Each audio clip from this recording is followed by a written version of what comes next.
Thank you for coming out to learn about college savings. It's a great time of year to be doing that. For those of you that are lucky enough to get a tax return, a lot of people do start their college funds or add to their college funds with tax returns that they might get. But we're here because we've partnered with A.T. Still University to have this as one of your voluntary benefits. And college savings is so incredibly important that we wanted to help give you a little education to get you thinking about what are the right things for me to do to save for my family, for my children, for my grandchildren, and do I really need to even do something formal? I think, there we go. But as you know, it's really a crisis right now in education. There's a lot of things out there that are talking about how expensive college is and how many loans students are graduating with. But college is only going to get higher and higher. And if you look at a child that was born in 2012, by 2028, if they go to a private school, the average tuition is on track to be over $346,000. And a public school is $160,000. A lot more than I paid back in the day, but it's crazy how high it's gotten. And it's really, there's a lot of discussions out there right now about, is it even worth it to go to college? Do you spend all this money and then not even make it back in your lifetime? Well, it's worth it for a number of reasons, but this is a great slide that shows the effect of a bad economy and on unemployment. And you can see that the people on the top, I get to use this little pointer, people up here, this is people with no high school diploma. And as you can see, in the worst economy, 2009, who got hit worse? People with the lowest level of education. Then the high school graduates, some college. The people with the college degree had the lowest level of unemployment. Not that it wasn't significant, but it would have been a lot worse had they not had that. So it's a little scary. And you can see that by going to college, that your average salary is going to be about 3 times more, and in the course of your lifetime, it's going to be about a difference of $1 million between a high school person and somebody that gets a college degree. So anybody who says, well, maybe my kids don't really need to go to college or do higher education, not even college, I think they need to rethink that. You know, we're a really, really small group, so if you want to ask questions, feel free to just jump in at any time, and I really promise to not hurt you all in the back. If you wanted to move forward, it would be okay. Interesting study came out about 1.5 years ago through a foundation in New Mexico, and it talked about the fact that children who have a college savings account opened for them, their likelihood of going to college increases significantly. Even if there's less than $100, that these children have it in their mind that they're going to go to college. And if there is no college savings bank, they're much more likely to not go to college. Just getting started and getting that in their idea and having them participate is going to help. There's a lot of ways to save for college. These are 3 of them that we're going to talk about. The way before there were 529 plans, which is what we're here to talk about today. Before that, there were these UGMA and UTMA accounts that were uniform gift to minors and uniform trust for minor accounts. And those were good in their time, but we have a better solution now. I'm going to talk about all of these. And there's also a little-known Coverdell Education Savings Account that used to be called an Education IRA. See some shaking, so you've heard about that. Not very well used, but this chart shows you some information about the differences between these plans. And I can kind of give you an overview of what the pros and the cons are of these plans. So if a lot of people just save in a regular savings account. They've got it in their head that, oh, I don't really need to be in any college plan. I'm just going to put it in my brokerage account or a regular savings account, which are these 2. And you can do that. However, you're missing out on all the tax benefits that you can get for either of these accounts. In any kind of a college savings account, a 529 or a Coverdell, hey, there's a package up there for you when you sign in, so help yourself. you're going to be able to make sure that all the gain in that account over the years that you're in there, you never pay taxes on that gain. Okay?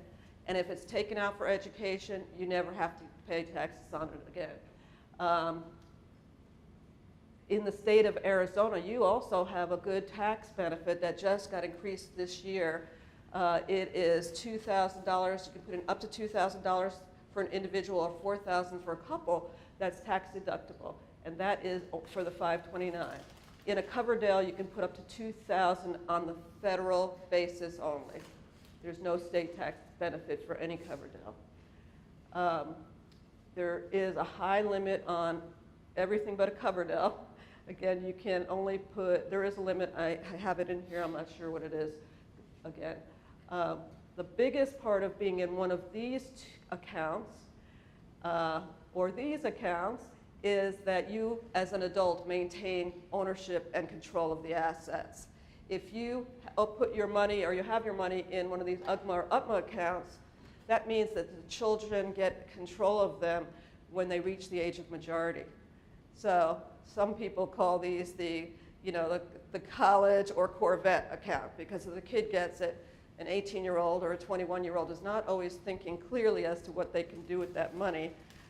So I always recommend when they're in a 529 that they want to make sure that the adult is owning the assets rather than the child. There are early withdrawal penalties on these, and probably and definitely on some of these brokerage and savings accounts. It just depends how they're structured. But there is a 10% penalty if you take money out that's not used for education. So you have to be careful how much you put in there. How do they determine early? I mean, well, if there's a maturity to your account, then there would be a 10% penalty. Like our CD accounts have a certain maturity date that the owner picks. There'd be a 10%.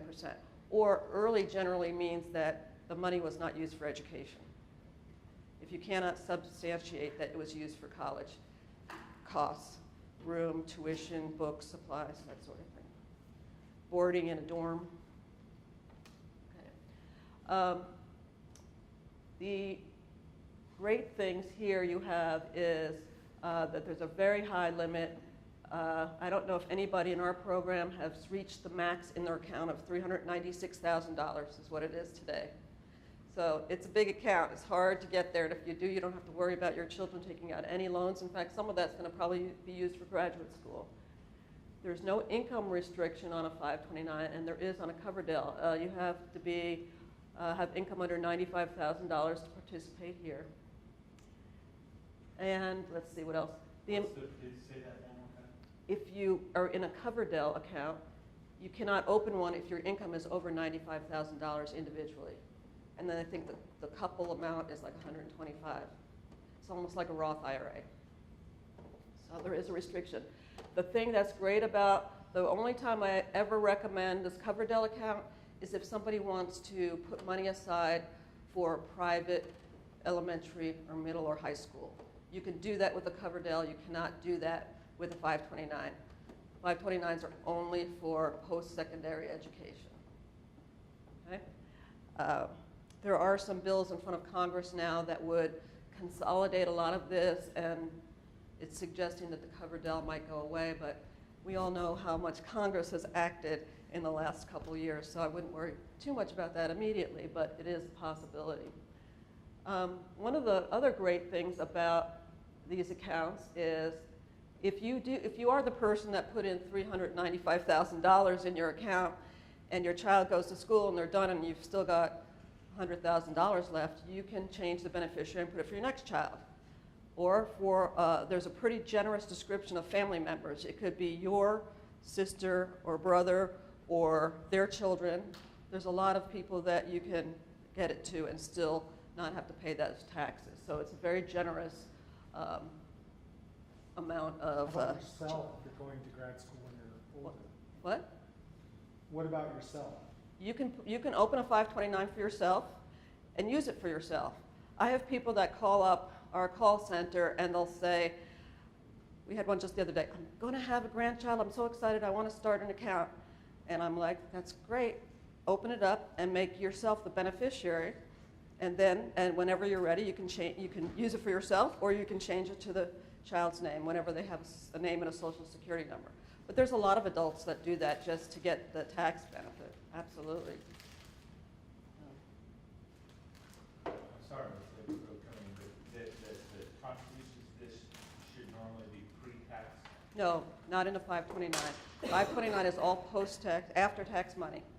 But you get a tax deduction for putting in, you get a state tax deduction, $2,000 for an individual or $4,000 for a couple for putting that money into a 529 account.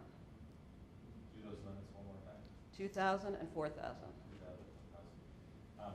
And that's the, and if you put in more than that, then you don't get a tax break. for Right. the rest. And you can put more than that in, but that's all you get in a given year. But the gains are not taxed, Right, right? So the interest earned is not taxed. right. And what does that mean, tax-free qualified withdrawals?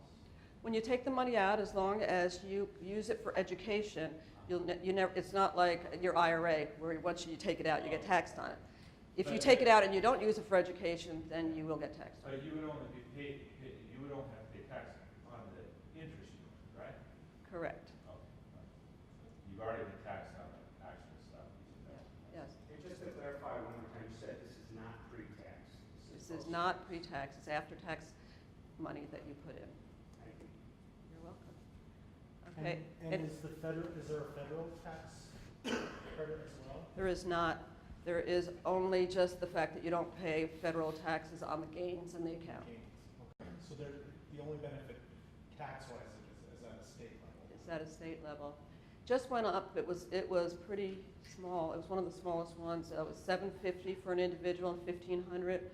And the Commission for Post-Secondary Education really worked hard in a year where your legislature was cutting expenses to increase that to $2,000 and $4,000, which is significant. So that's a good amount of money. Any more on this slide? What's the usual rate, interest rate? Well, we're going to get to that. It depends. It totally depends on when you get. Yeah. How does the 529 compare to the Roth? Well, they're for different purposes, of course. The Roth is for retirement, and this is for. They're similar in ways, in certain ways, in that they're after-tax money, and that you don't pay taxes if you use them for the right purpose. That's how they're similar, but one's for retirement, one's for education. But you can use some funds in a Roth for education. You can. And people who open a Roth, though, generally plan on using it for retirement. So as a recovering financial advisor, I have to say, when you have a fund that can be used in more ways than one, people tend to abuse it a little bit, where you're really trying to save for retirement, and then you get to somebody going to college, and you're going to end up hurting your own retirement because you're taking money out for college. And it's not really a good thing to do. So I would advise trying to have two little pots of money if you can. Okay, so what is a 529? We throw around this term. The state of Arizona offers three different 529 providers. I work for a college savings bank, which is one of them. But the 529 is an IRS code 529 that allows these tax advantages for you. And it allows the state to offer a tax benefit. So some states are more generous than others.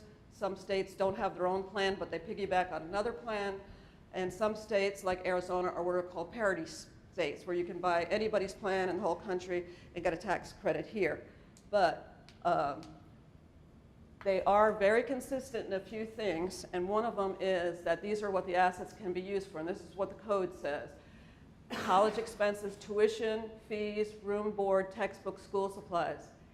And this is the biggest controversy, and a computer if the program the student is in requires it. So if a student is into a graphic arts program, they're going to be required to have a laptop computer. If they're in if they're a history major, they might not be required to. So you're not supposed to use 529 plans for that. there is in front of we lobby, the industry lobbies Congress every quarter. I'm part of the College Savings Foundation, and we go down there and we meet with Congress people and talk to them about how you really need to make the computer part of this. And I have a very hard time seeing how anyone argues with a straight face that every college student doesn't need a computer. I agree. Who in the world doesn't need a computer, whether they're in college or not? You can't go to college without a computer. Absolutely. Okay, so as you asked before, anybody can open one for anybody else. You can open it for your child, for your niece or nephew, for yourself, for your mother if you wanted to. And you can, does not have to be, the child does not end up having to go to school in Arizona for you to use your funds if you open an Arizona plan.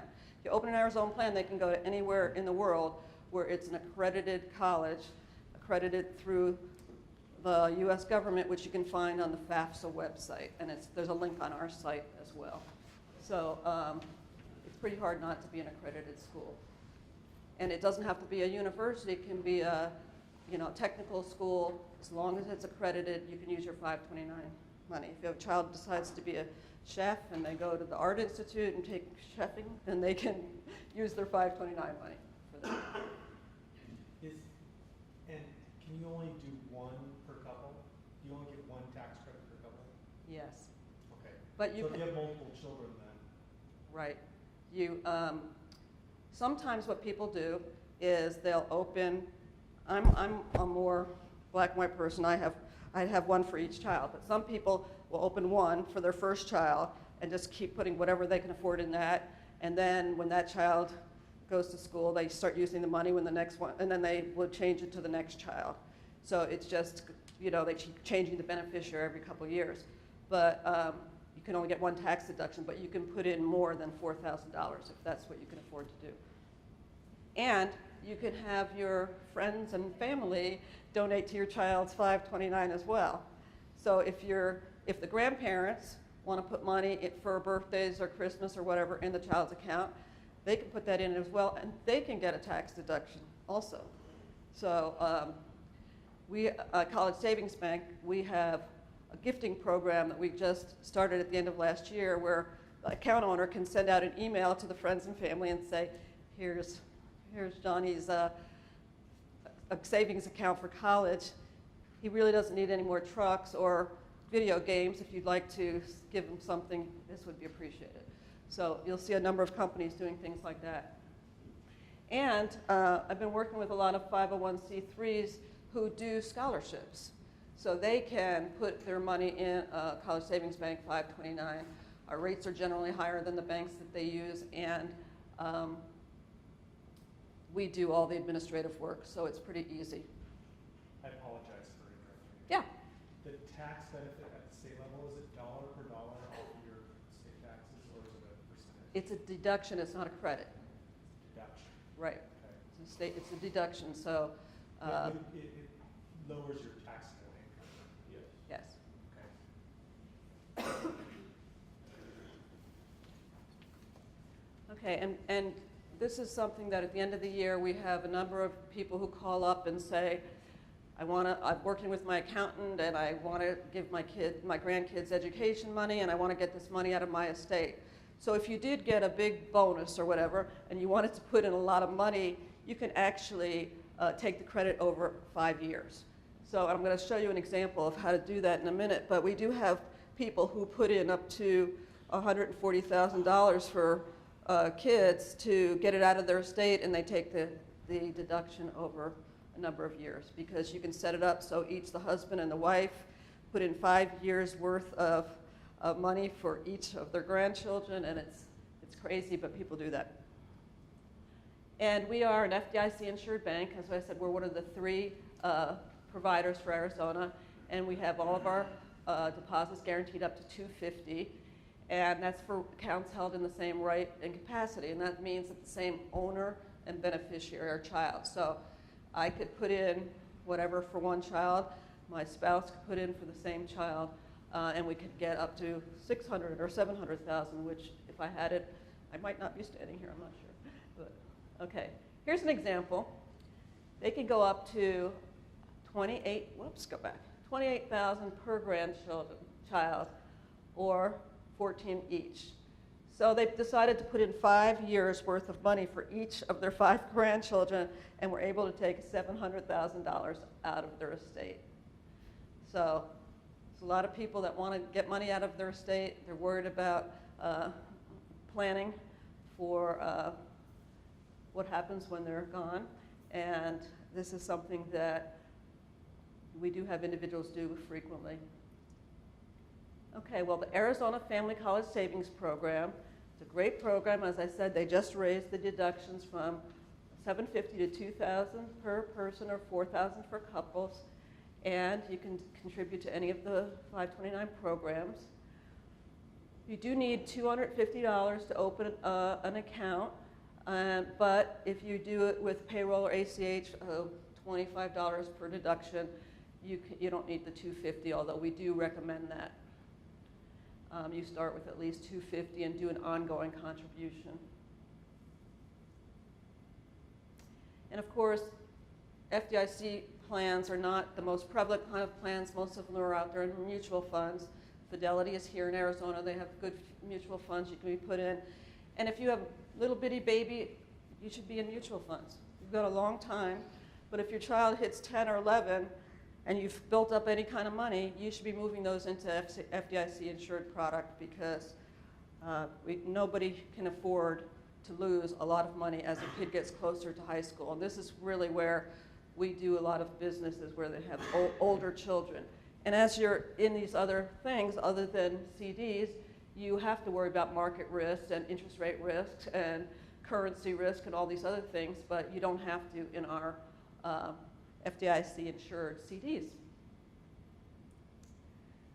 So I want to tell you a little bit about the products that you can choose from, and there's a brochure in your bags that have the product information. I will tell you, however, it does show the old deduction amount. So you might want to write down that it's $2,000 and $4,000 instead of the $750 and $1,500. So we have 4 kinds of accounts. We have this College Sure account, which is our flagship account, and you can open that up for anywhere from 1 to 22 years. And that's, a lot of people will open it up for 16 or 17 years when they have a new grandchild, and just set it and forget it, as we say, and they put in money every month. And our rates are tied to the rate of college inflation, and of course you get all the tax benefits for that. I'm going to skip over this for a second and go to the fixed rate CD. Everybody knows about fixed rate CDs. We have a 1-year and a 3-year, and it's set at the beginning, and you know what you're going to get definitely for that. This College Sure, you get a rate for the first year. Every year we reset the rate. Rates are incredibly low right now, so it's probably going to go up every year. Right now, for 5 years here, you're getting 1.53. So it will probably go up July 31st when we reset them. Now, this Investor Sure is a very unique product. We're the only ones in the world that have this product. And what this does is it's a 5-year CD, and your principal protected. You never have to worry about your principal in any of these products. But here, you can have 1 foot in the market and 1 foot in the FDIC insured world, because that money is being compared to an index, the S&P 500 index. If the index does well, you can do incredibly well. Our last maturity in March or February paid 42%. Started in 2008 or 2009, excuse me. The first 2 maturities we had paid 0. So it's a little bit of a gamble.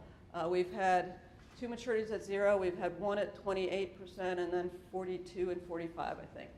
So it's just a matter of what you think is going to happen to the market in the next 5 years. So let's just say you have a 12-year-old and you buy this Investor Sure, and it matures and they're 17 years old. Most likely you're going to want to go into a 1-year fixed CD, or go into the savings account, which is an online account, and it's one of the highest rates in the country, and you just use that for when you have a short period of time and you want to keep it ready so you can pay the down payment on college, etc. So that's really what that's for, and that's totally done online. Okay?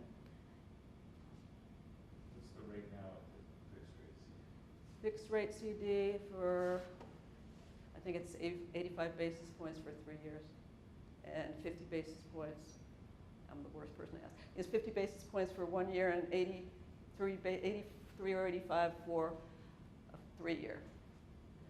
So all of these have an early withdrawal penalty, because that's the law, 10%. 10% to the Fed, to the state, and there is a penalty within the CD as well, so you really get hit. Of course, honors, there's no, that's a liquid account, so there's none. But in all of these accounts, you can put in your money and make additional deposits and do that for years and years and build up your book there. They're all FDIC insured. We have an online banking access that you can go in and look at your accounts, look at your statements 24/7. And there are no, unlike mutual funds, there are no asset-based fees at all. You never have, whatever you put in, 100% of it is there. You don't have to worry about having 95% of it at the end of the month or the year. So those are our products. Any questions? The last time somebody came here and spoke, Tanya told me that there were some questions about your strategy, what to do when the funds mature. So I did want to just go over this again. Whoops. About the length of the CDs. You've got this one that can go up to 22 years. The average, I believe, that's held right now is about 6 years in this. So in 6 years, you have choices. If your child is younger than 18 or younger than college age, you can put it in for another 5 years and the investor's sure. You can roll anything into anything else. So clearly, if your child is 8 years old, you probably don't want a 1-year fixed CD, unless you're just trying to figure out what to do. But I would recommend, starting out, College Sure is always a safe bet. So all of these can be matured into the next thing if that's what you want to do. I have a few case studies. Requires participation. How's that sound? Okay. All right, well, we have Bill and Sandy. They're 62, and they have $5 million in liquid assets. They recently retired, and they have 6 grandchildren. They went to speak to their financial advisor, and they said, we really want to help our grandchildren. We have 6 of them, but we don't want to give up our lifestyle. We do want to reduce our exposure to taxes. So, what do you think? Oops, I hit the button. So, okay, I gave you a clue here. They have $1 million available in gifting because they say they're spending about $100,000 a year. So how do you think they should divide up their $1 million? Any thoughts?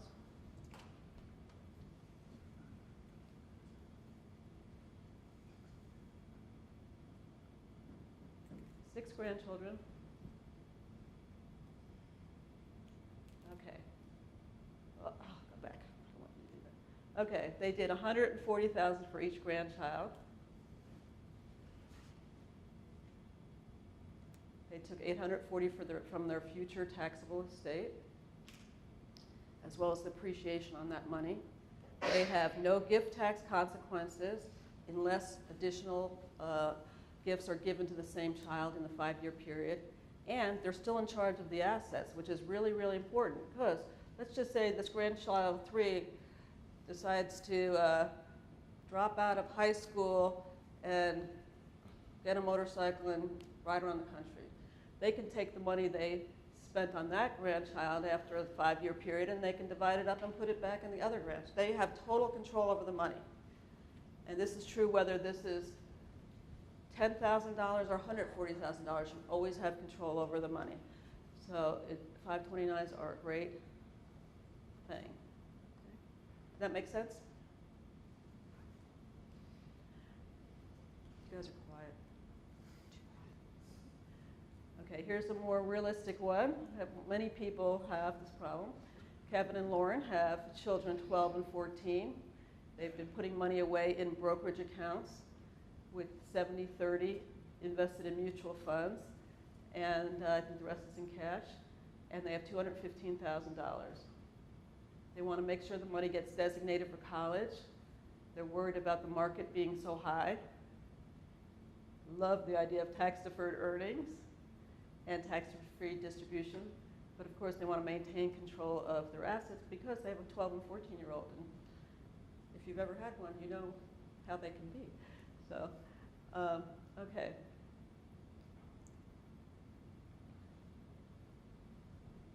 So they're in the market.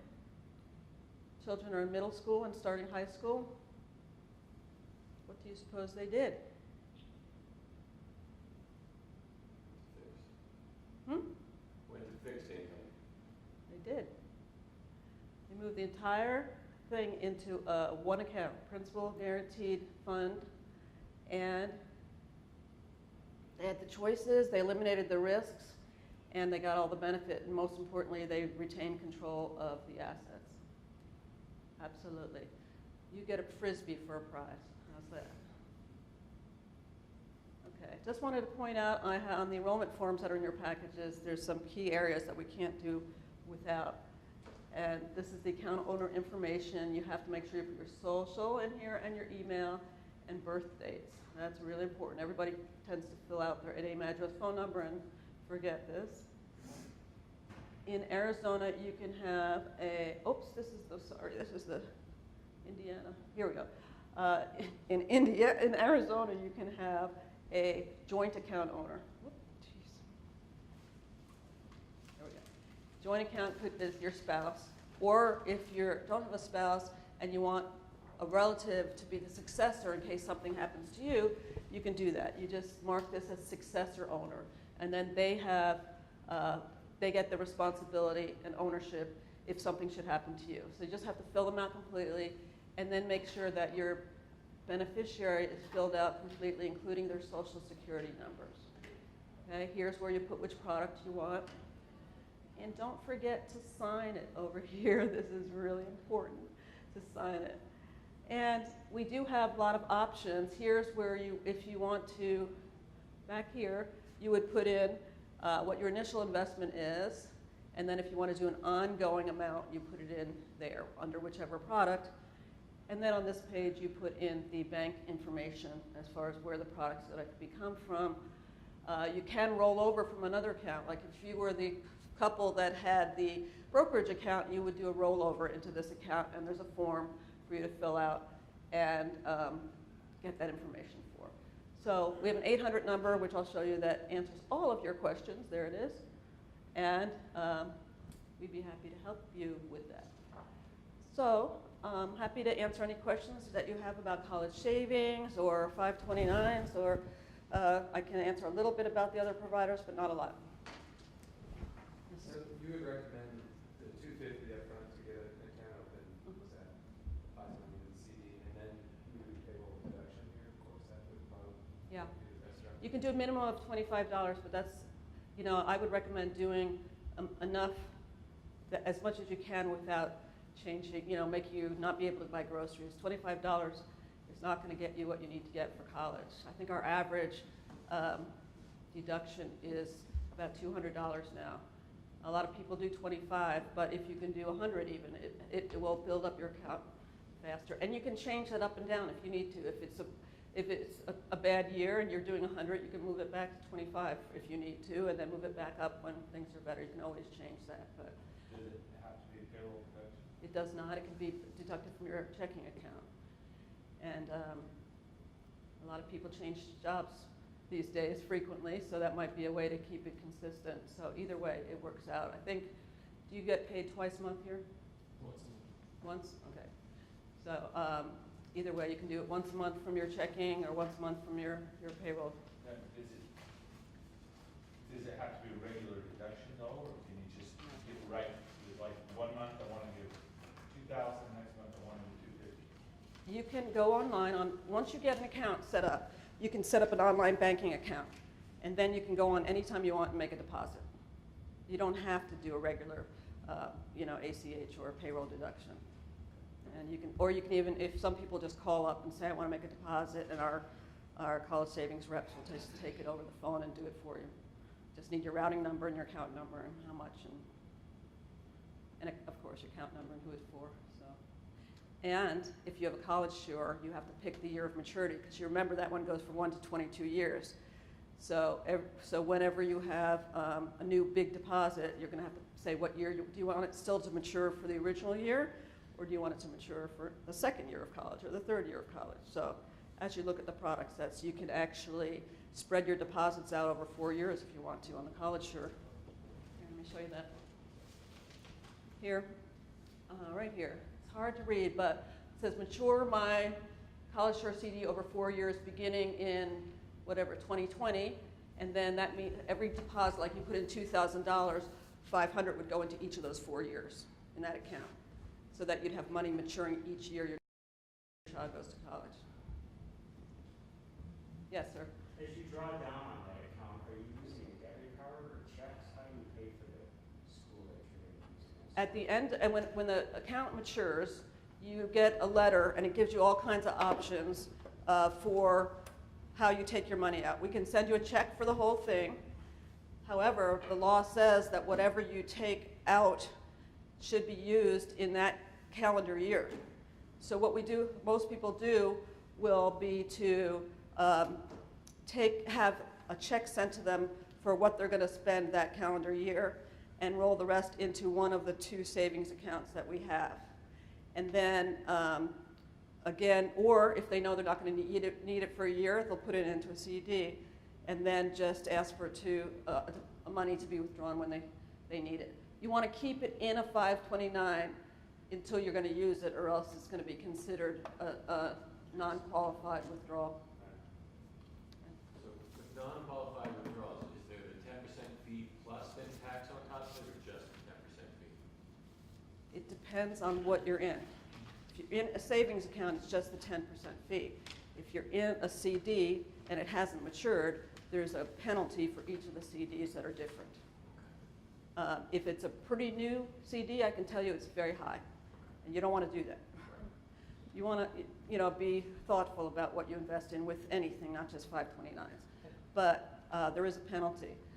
Here's something else you might want to think about. If you open up a 529 plan and the child that you opened it for gets a scholarship, you can take a withdrawal without a penalty from a mature, it would have been a non-qualified withdrawal, but now you can take it showing that you've had a scholarship, and all you pay is the income tax on the gain of the money. So let's say they got a $40,000 scholarship, you can take $40,000 out without any penalty on matured money, and you're all set. Yeah. Is that with any 529? Any 529, yeah. How does the CD work when you have a deposit every month? Well, I try and keep this behind the scenes because it's kind of crazy when you work for a bank, but the CD. I guess what I mean is, yeah. I know what a CD is. You open and up a new usually have CD. a fixed amount, and then Correct. it matures every year. Correct. And then decide what to do with it. So inside that account, let's say you open up an account for your child. So it will have one account number, but you could have 30 CDs that are in that account, because you opened up the first one with $500, let's say, and then you put $50 in a month, and then in 5 months it was $250, so we bought you another CD. So within that account, you might have multiple CDs, and then you'll have some cash that's building up until you have $250 again for another CD. Does that cash, is that automatically put into an interest savings account until the CD is created? Yes, Okay, that's what I Who want. gets the interest? you do. Okay. And then, so is there, the maturity of those CDs, does it then stagger? Yeah, it's what you pick.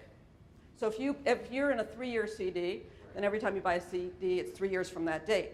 But if you buy the College Shore, you can make them all mature on the same year if you wanted to. Or you can, when you put money in a College Shore and it's going to be a new CD, you're always going to be asked what year you want the maturity to be. What about the Investure one? Investor Sure, it's only issued 4 times a year, and then it is 5 years from that date that that CD is bought. So if you're an investor and you're doing the paycheck withdrawal or whatever every month, you're making a certain amount, then it just accumulates until it gets to To the 250. quarter. Yeah, if there's 250 or more in there, at the date that we open the CDs, then that, you'll get that When amount. the new CD is created, it's not added to your original CD. Okay. No, it's added to your account, but it's a new CD. And it has a new maturity date. So, Hence the 30 CDs sometimes. right. It's a little bit. But if you have a 3-year-old, that's, I mean, it's not. Right. It's really invisible to you. You'll see that you have, if you want to see the detail, it's going to be on your statements. But in your account, online banking account, you'll see this child has this much money and this child has this much money. So, and then you can look at your statements and see all the dates. And then it'll also show how much money matures on what date, which is really helpful. It's always a line item. If there's different maturity dates, what date has how much money maturing? So, And what are the current rates for your products? Because you didn't put those over. yeah, our current College Shore CD is, 5-year rate is 1.53, and it will be reset every July 31st. There's one rate for 1 and 3 years, which I believe is 50 basis points, and 1 and 2 years and 3 and 4 years is maybe 80. I don't remember exactly, but I know 153 is the 5 years. The Investor Sure, of course, we don't know what that does until it's done, until 5 years are up, because the results of each quarter are averaged. 20 quarters are averaged at the end, and then the owner gets 70% of whatever the gain is. And as I said, some people have gotten 0 gain. Some people have gotten 45% gain at the end. Just depends on what the starting value of the market is and what the ending value of the market is in 5 years. And then the 1 year and the 3 year, I think, are 45 and 83 basis points. They can change every week. That CD is based on 5 years, it's not a quarterly. It's averaged every quarter. Starting point, ending point of the quarter for 20 quarters are averaged. Is there a negative quarter? They can be negative quarters. You can never go negative because your principal is guaranteed. But yes, there's negative quarters are averaged in with positive quarters. That's why we had some that were 0 payout, but we also had some that were over 40% payout, and that was at 70%. I'm not familiar with the basis point. Basis points are a percentage of a percent. So if you say 153, that's 1.5% is what you're getting on 5 years. Per year for 5 years.